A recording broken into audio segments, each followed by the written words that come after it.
In part two, let's talk about how we combine like terms.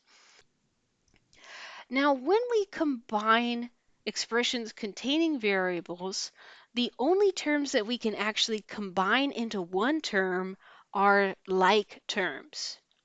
So, for example, in this expression here, where I have 4x's, 3y's, minus 5x's, and plus 7y's. I would begin by sorting these into like terms. I have 4x's here, which is like to this subtracted 5x here in the back.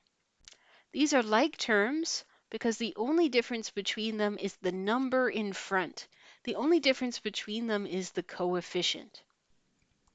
The other pair of like terms that I have in this expression is this 3y and these 7y's here. So if I were to represent this situation via a picture, here I have 1, 2, 3, 4 x's, and I would like to remove from that 1, 2, 3, 4, 5 x's. Well, I'm trying to remove one more x than I have, so I'm going to be left with a debt of a single x. I'm going to be left with a debt of negative 1, a debt of negative 1 times x. And if I have a pile of 3y's, and I want to combine that with another pile of 7y's, if I put these two piles of y's together, then in total I will have 10 of those y's in total together. A pile of x's where I owe somebody 1x, and a pile of y's where I have in total 10 y's. So altogether, I have negative 1 x's and I have positive 10 y's. Combining like terms, what essentially I've done here is I've just combined the coefficients.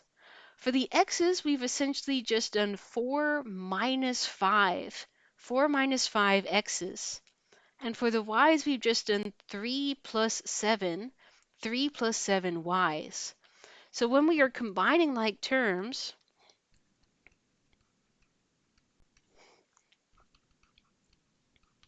all you have to do is add and subtract the numbers in front.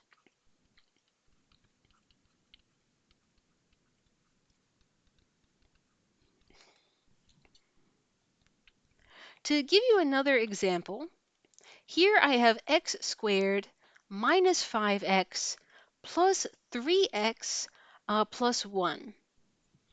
So here I have one copy of x squared. I have a debt of 5x's. I have positive 3x's here, and then I have an extra 1 unit, which I might represent by a little dot, for example. So visually I can see that the only like terms that I have in this expression are the two in the middle. These are the only terms where the only difference between them is the coefficient in front. These two terms both have a single copy of x in them. The only difference is the coefficient. So they are very different from x squared in the front, which has 2 x to the power 2, and this one, which doesn't have any x's at all. Now that I've identified which terms in this expression are like and which ones are different, all I have to do to simplify this expression is combine the like terms. And to combine the like terms, all I have to do is combine the coefficients on that term and say, what is negative 5 plus 3?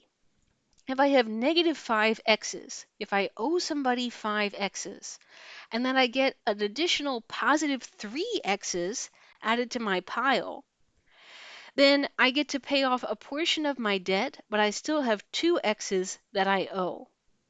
So in total, I would have an x squared, I would still owe 2x's, and I would still have this 1 unit in the back.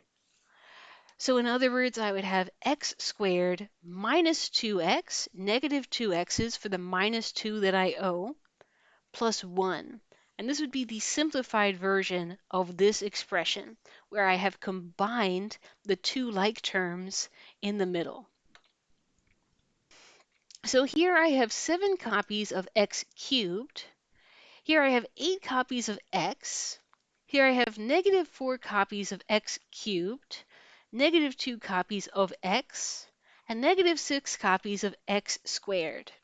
Let's see if we can simplify this by combining like terms. Well, first of all, I have to figure out which of the terms in this expression are like to each other. Which of the terms of the expression are only different in the coefficient, are only different by the number in the front. So I see that 8x positive is a like term to 2x subtracted. These are only different by the number in front. Another pair of like terms would be this 7x cubed and this negative 4x cubed.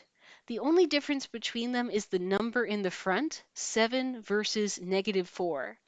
In the back, the x cubed is exactly the same. So now that I've identified the like terms in this expression, I can combine the like terms just by combining the coefficients. Here I have 8 x's, and I'm taking away 2 of those x's. So altogether, I have 8 minus 2. I have 6 x's from that. Here I have 7 copies of x cubed, and here I have 4 copies of x cubed being subtracted. So if I have 7 cubes and I take away 4 cubes, I will be left with 3 cubes, 3 copies of x cubed. So in total, I have 3 cubes, I have 6 x's, and I still have my negative 6 squares in the back. 3 cubes, 6 x's, and 6 squares. This would be the simplified version of this expression formed by combining like terms.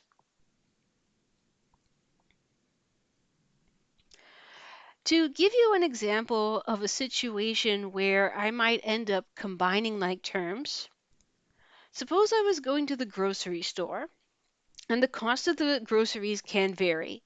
So I'm going to represent the cost of some of the groceries by a variable. I will represent the cost of a gallon of milk by the variable m, and the cost of a box of cookies by the variable c. Now, suppose that my coworker Jiten goes to the store and he buys 2 gallons of milk and 3 boxes of cookies. What process would I follow to calculate the total cost of his purchase of 2 gallons of milk and 3 boxes of cookies? Well, if I want to know how much he spent in total, I would take the amount of milk that he bought and I would multiply that by the cost of milk. And that would tell me how much Detend spent on milk. 2 times the cost of milk, 2 gallons of milk times the price, 2 times M would be the amount he spent on milk in this purchase. And if I want to know how much he spent on the cookies, I could take the number of boxes of cookies he bought, and I could multiply that by the cost of the box of cookies. The number times the cost would be 3 boxes times C. 3 times C would be the cost of the cookies that he bought. Now, altogether, he has spent the total 2M and as well 3C together on this purchase. The cost of milk, 2M, and then the cost of cookies, 3C. This would be the total amount that Jiten spent on this purchase. Now, if my other coworker Jason goes to the store and he buys a ton of milk, 5 gallons of milk, and only one box of cookies, then what expression could I write down to represent how much Jason has spent in the store? Well, to represent how much Jason has spent buying milk, once again, I could take that 5 gallons of milk that he purchased and multiply that by the cost of a gallon of milk, whatever that happens to be. I don't know the cost of a gallon of milk. It can vary over time. So I'll just write down 5 times M for 5 gallons of milk times however much a gallon of milk costs you. In terms of the cookies, he's bought 1 box of cookies. So the cost of the cookies would be just that 1 box times the cost for each box of cookies. And then in total, if I add those two costs together, this would be the total cost of his purchase. Now the question is, what if I think about Jitend and Jason? What if I think about the cost of both of their purchases combined? If I want to represent the total cost of both of their purchases put together, I can add Jitend's cost and I can add that to Jason's cost, 3M plus 1C. And I can add those expenses together, and this would represent the total cost of both of those purchases combined. But by combining like terms, I can simplify this answer a little bit. Here I have 5M and 2M. The only difference between these terms is the number in front. The variable portion is exactly the same. So these would be in total 7M combined. Then the 3C and the 1C are also like terms. Here I have 3C and 1C. The only difference is the number in front, the coefficient. And together 3 with 1, 3 plus 1 would give me 4C in total. So if I want to know how much money the both of them spent combined on their purchases, I would do 7M plus 4C. 7 times however much the milk costs, plus 4 times however much the cookies cost. And this makes sense, right? Because between the two of them together bought a total of 7 gallons of milk. And the two of them together bought a total of 4 boxes of cookies. So it makes sense that the total cost of their combined purchase would be 7 times the cost of milk and 4 times the cost of cookies. Let's do another real-world example where we might end up combining like terms. So, we have a person who's planning to pour some concrete. And they want to pour a couple of different concrete slabs. On the first day, they want to pour a couple of rectangular slabs, which are X units long by 1 unit wide. So if I were to draw that, they want to draw some rectangular slabs that are X units long by 1 unit wide, and they would like to make 3 of these. Now, at the same time, they want to create a couple of square slabs, and they want them to be X units long by X units wide. So to draw that, they're also going to do some slabs that are X units long by X units wide.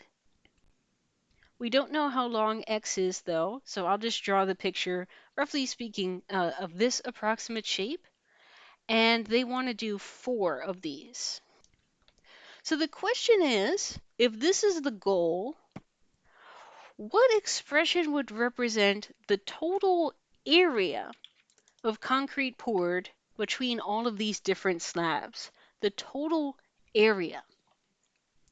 So now we're going back a little bit to, what was it, episode 13? Episode 13, when we talked about rectangles and how to find the area of a rectangle. To find the area of a rectangle, all you have to do is represent the length times the width. So to find the area of each of these individual slabs, all I have to do is take the length times the width. And for the rectangular slabs, that would be 1 times x. And 1 times x, just like 1 times any other number, 1 times x is just the same thing as x.